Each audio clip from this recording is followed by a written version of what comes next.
ಎಲ್ಲರಿಗೂ ನಮಸ್ಕಾರ. ಸ್ವರ್ಣಗೌರಿ ಹಬ್ಬದ ಬಾಗಿನದ ಮೊರವನ್ನ ಹೇಗೆ ತಯಾರಿ ಮಾಡ್ಕೋಬೇಕು ಅಂತ ಹೇಳಿದ್ರೆ,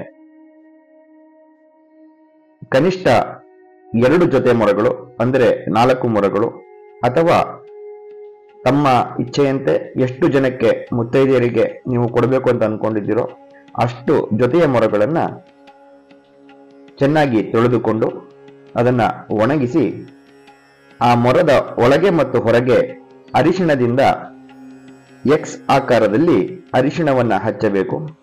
ಹಚ್ಚಿ ಅದರ ಮಧ್ಯದಲ್ಲಿ ಕುಂಕುಮವನ್ನ ಇಡಬೇಕು. ಮೊರದ ಒಳಗೆ ಬಾಳೆ ಎಲೆಯನ್ನು ಹಾಕಿ ಆ ಬಾಳೆ ಎಲೆಯ ಮೇಲೆ ಕನಿಷ್ಠ 1 ಪಾವು ಅಕ್ಕಿ, ಕಡಲೆಬೇಳೆ, ತೊಗರಿಬೇಳೆ, ಹೆಸರುಬೇಳೆ, ಉದ್ದಿನಬೇಳೆ, ರವೆ, ಉಪ್ಪು, ಗೆಜ್ಜೆ ವಸ್ತ್ರ, ಹೂಬತ್ತಿ, 5 ಮಂಗಳಾರತಿ ಬತ್ತಿ, ವಿಳ್ಳೆದೆಲೆ, ಅಡಿಕೆ, ತೆಂಗಿನಕಾಯಿ, ಬಳೆ, ಬಿಚ್ಚೋಲೆ, ಕನ್ನಡಿ, ರೌಕೆ ಕಣ ಅಥವಾ ಬ್ಲೌಸ್ ಪೀಸ್, 1 ಅಚ್ಚು ಬೆಲ್ಲ, ಇದೆಲ್ಲವನ್ನ ಇಟ್ಟು ಮೊರದವನ್ನ ಮತ್ತೊಂದು ಮೊರದಿಂದ ಮುಚ್ಚಿ ಅದರ ಮೇಲೆ 2 ವಿಳ್ಳೆದೆಲೆ ಅಡಿಕೆ, ಬಾಳೆಹಣ್ಣು, ದಕ್ಷಿಣೆಯನ್ನು ಇಟ್ಟು ಮೊದಲು ಸ್ವರ್ಣಗೌರಿಗೂ ನಂತರ ಮುತ್ತೈದಿಗೂ ಬಾಗಿನವನ್ನ ಕೊಡುವಂಥದ್ದು.